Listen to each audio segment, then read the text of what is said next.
I'm Smith. I'm 73 years old. Some of you might remember me from a few weeks back. The response to that video was overwhelming, and I want to thank you for that.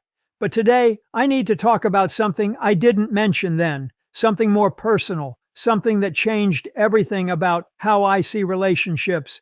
And I need you to hear this because what I'm about to tell you could save you from the kind of pain that stays with you for decades. My wife Susan and I were married for 41 years. That's longer than some of you have been alive. And for most of that time, I thought we had a good marriage. Not perfect, but good, solid, the kind of marriage people stay in. But here's what nobody tells you about long marriages. You can live with someone for decades and still not really know them. You can share a bed, a home, a life, and still be strangers in the ways that matter most. Susan died 6 years ago, pancreatic cancer, diagnosed in March, gone by July, 4 months from healthy to gone. And in those final weeks, lying in that hospice bed, she said something to me that I think about every single day. She said, "Peter, we wasted so much time being right instead of being close." Honestly, I didn't understand it at first. I was defensive. We had a good marriage, didn't we? We rarely fought. We were comfortable together. We built a life, but that's exactly the problem. We were comfortable.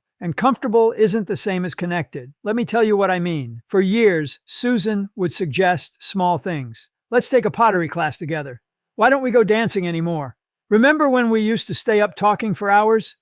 And I always had a reason why not. Too tired, too busy, too expensive, too impractical. I wasn't trying to hurt her. I just thought we had time. I thought those little moments didn't matter. I thought the big things, providing, being faithful, being reliable, were enough. They weren't. You see, I thought love was about grand gestures, being there during a crisis, paying the bills, showing up. And yes, those things matter. But what I didn't understand is that love is built in the tiny, unremarkable moments. The conversations you have over breakfast, the walks you take for no reason, the way you listen, really listen. When your partner tells you about their day, I stopped doing those things. Not all at once. It happened gradually, so gradually I didn't even notice. One missed conversation led to another. One, "not tonight, I'm tired," led to 1,000. One, "we can do that later," became never. And Susan, being Susan, adapted. She stopped asking me to dance, stopped suggesting we take classes together, stopped trying to have those deep conversations. She found her own friends, her own activities, her own life. We became roommates who happened to be married, polite, considerate, fundamentally alone. I didn't see it, or maybe I saw it and told myself it was normal, that this is just what happens in long marriages. The passion fades, you settle into routine, you become comfortable. But comfortable is just another word for complacent. When Susan got sick, everything changed. Suddenly, we had a deadline. Suddenly, all those things I thought we'd do someday had a very clear expiration date. And in those final months, we talked more honestly than we had in 20 years. She told me things I never knew, dreams she'd given up on, hurt she'd carried silently, times she'd felt invisible in her own marriage. One night, about 3 weeks before she died, she told me about a trip she'd always wanted to take to Scotland. Her grandmother was from there, and she'd always dreamed of seeing the Highlands, walking through the villages, understanding where she came from. She'd mentioned it to me multiple times over the years, and every time I dismissed it. Too expensive, not a good time, maybe when we retire. We never went, and now we never would. She wasn't angry when she told me this. That's what made it worse. She was just sad, resigned, like she'd accepted years ago that I wasn't going to be the partner she needed. I asked her why she never pushed harder, why she didn't insist. And you know what she said? "I didn't want to make you do something you didn't want to do. I wanted you to want to do it with me." That sentence broke me, because she was right. She didn't want obligation. She wanted desire. She wanted me to care because it mattered to her. Listen to me. The biggest threat to your relationship isn't cheating or fighting or some dramatic betrayal.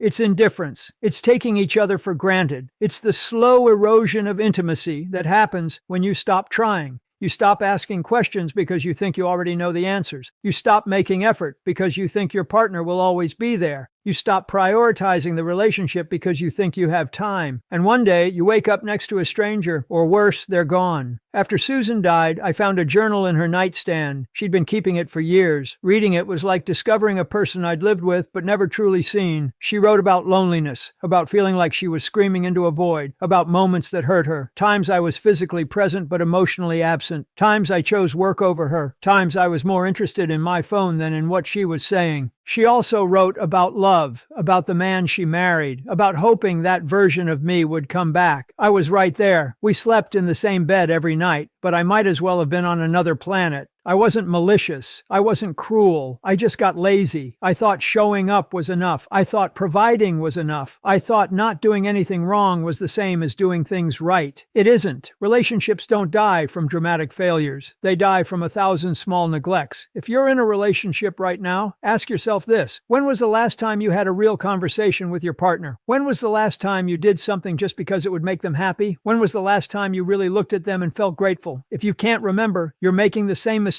I made. Your partner won't be there forever. One of you will die first, and when that happens, there's no do-over. Susan and I had 41 years, and I wasted too many of them being comfortable instead of connected, being right instead of being close. Don't make my mistake. Love isn't something you feel and then stop working on. Love is something you do, every day, in small ways and big ways. After Susan died, people told me I was a good husband. They were wrong. I was an adequate husband. I met the minimum requirements. And that's a terribly low bar. 6 years later, I still think about Scotland, about how little it would have cost me to say yes, and how much it would have meant to her. If you love someone, show them now. Don't wait. Later never comes. On my desk, I keep a photograph of Susan from our honeymoon in 1972. She's laughing in the sun, full of hope, and I think about the quiet sadness I put in her eyes over the years. Susan was right. We wasted so much time being right instead of being close. Don't waste your time the way I wasted mine. Love the people in your life actively and intentionally while you still can. This channel features people like me sharing life advice and memories. If you found this helpful, please subscribe and turn on notifications. And if you've learned something, leave a comment. If you have a story to tell, there's a form in the description. Maybe next time we'll be sharing your story.